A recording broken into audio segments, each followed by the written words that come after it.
Kaya ulit susunod. Kita-kits na lang sa Nipawa ulit. Alipawa ulit. Woohoo!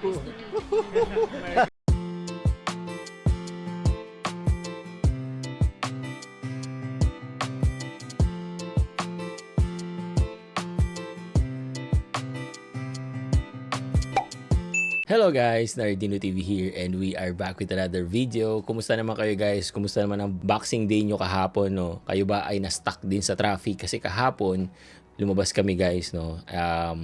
Meron kasing gustong bilhin yung aking misis. So, shoutout pala sa misis ko kasi sinurprise niya ako kahapon. So, kasi guys, hindi kami lumalabas talaga pag may mga sale or kapag holiday yung mga ganyan. Kasi alam na namin na mangyayari, no? Nangyari na sa amin before, no, na lumabas kami, I think, that was Black Friday naman yon guys. Na-stuck kami sa traffic. Siguro mga 1 hour kami na hindi talaga gumagalaw. Kasi nga, papasok doon sa parking, hindi na kami makagalaw. So, sabi namin, hindi na namin uulitin yon. Pero kahapon, talagang nagtaka ako, bakit siya nagyaya, no? Pero kasi, ang plot twist pala noon is, bibili niya pala ako ng regalo. So, hindi talaga kami natuloy doon sa outlet, pero natuloy kami sa isang mall at doon niya ako binilan ng regalo. So, shoutout sa misis ko, no? I love you.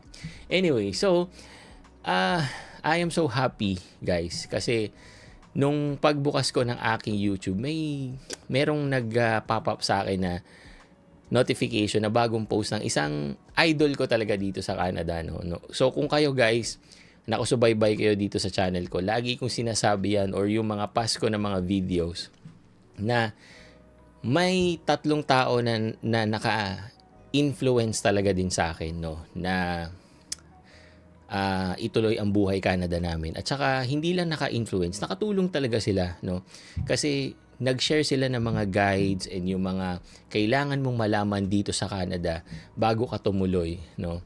And for sure, nakita nyo na to sa mga iba kong mga vlog na nababanggit ko sila, no? Yung trio na yon, no? So, nag-start sila yata na mag-vlog mga 2016, 17, 18, mga ganyan, no?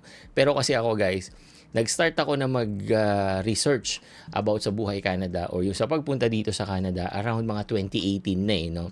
So, doon ko nagamit yung mga videos nila kasi talagang yung mga tips and tricks, no? Yung mga kailangan mo malaman dito sa Canada, talagang sinishare nila guys. So, yung 3 na yon, si John Tigno, si Emersonic, at saka yung isa guys, si Pinoy. Unfortunately lang, nung towards 2021-22, parang nawala si Pinoy. So, hindi na siya nag-vlog. So, ang naiwan na lang si John Tigno at saka si Emersonic, no? So, kanina, nakita ko na may bagong post si Emersonic, no? And doon sa thumbnail niya, nakita ko kagad yung isa sa mga idol ko dito sa buhay Canada, no? Dahil nga doon sa mga na-share niya, no, na information, and for sure, hindi lang ako. Maraming natuto, no, na mga pupunta dito sa Canada na nag-rely din doon sa kanyang mga post, no. For sure yan guys, kasi ako marami talaga akong nakuha, no. At saka hanggang ngayon guys, may mga notes pa ako sa OneNote ko na nanggaling sa mga vlog nila, no. And natuwa lang talaga ako na makita ko siya uli sa screen kasi it's been a while, no. Check nga natin kung kailan yung last post niya, no, para din maintindihan nyo kung gaano nakatagal walang post si Pinoy. So ayan guys, so kung titignan natin dito, Pinoy, tapos ang last niya na post was 5 years ago guys. Yan, no, 5 years ago. So during pandemic to guys, ito yung isa sa mga last na videos na nakita ko sa channel niya. Kaya sobrang excited ako guys nung nakita ko yung thumbnail ni Emersonic at nakita ko yung picture niya doon, no. So panoorin natin guys yung short clip doon sa post ni Emersonic, no. Paano? Ano, diretso na kami. Salamat pre. Idol. Yes. Salamat sa muling pagkikita. Kaya ulit susunod. Kita-kits na lang sa Nipawa ulit. Alipawa ulit. Woohoo! Yan. Salamat. Merry Christmas, Happy New guys. Year. Pre. Yung sa mga, ano yan, dalawang OG yan ng buhay Bye-bye. Canada Vlog. Namiss ka namin. Miss namin. Oh. Ilang years na wala, ilang years Kaya na. nga. Tagal din. Bye-bye. Bye, kita-kits Paano sa yung mga susunod. tips? Sana talaga mag-vlog O na siya yun nga. ulit. O yun guys, no? Kaya hanggang ngayon, kumbaga, siyempre natutuwa pa rin ako kasi nga 5 years ago, yung last niya na video, and ngayon lang namin siya nakita, or ako, ngayon ko lang siya nakita ulit sa screen, no? So, and sana pag kami ay napunta doon sa province nila, makilala ko sila ng harapan, no? Again, shoutout sa'yo, Pinoy, John Tigno and Emersonic, no? Salamat sa inyo, yung sa mga sharing nyo. Sana tuloy-tuloy lang.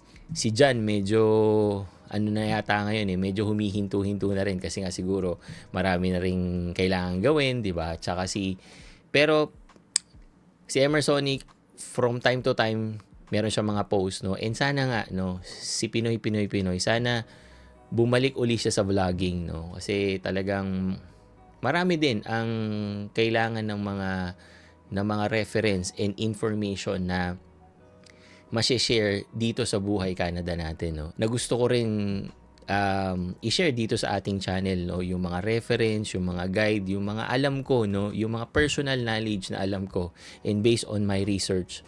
Sineshare ko din dito, guys, para din yung mga makakapanood na mga tao na gustong pumunta dito sa Canada, kahit papaano maibabalik ko din yung nangyari din sa akin. Kasi isa rin ako doon sa mga tao, guys, na nangangarap na nandun sa Pilipinas before, na nakatingin lang sa screen at pinapanood ko lang din yung mga idol ko or yung mga tao o yung mga vlogger na nandito sa Canada, na sabi ko sana ako na rin, no? Sana next time ako na yung nasa airport na papunta ng Canada. So ngayon na nandito ako sa Canada at permanent resident na rin ako dito sa Canada, and masasabi ko na maraming naitulong yung mga napanood ko ng mga videos. Hindi lang sa kanilang tatlo, guys. Maraming mga vlogger dito sa Canada na talagang may mapupulutan ng something, no?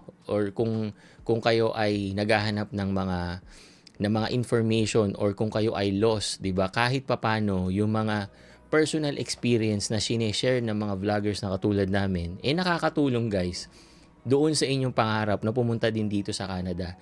So, isa rin ako before doon sa mga taong nakatingin sa screen, no? Na kumukuha ng mga tips, ng tricks, di ba?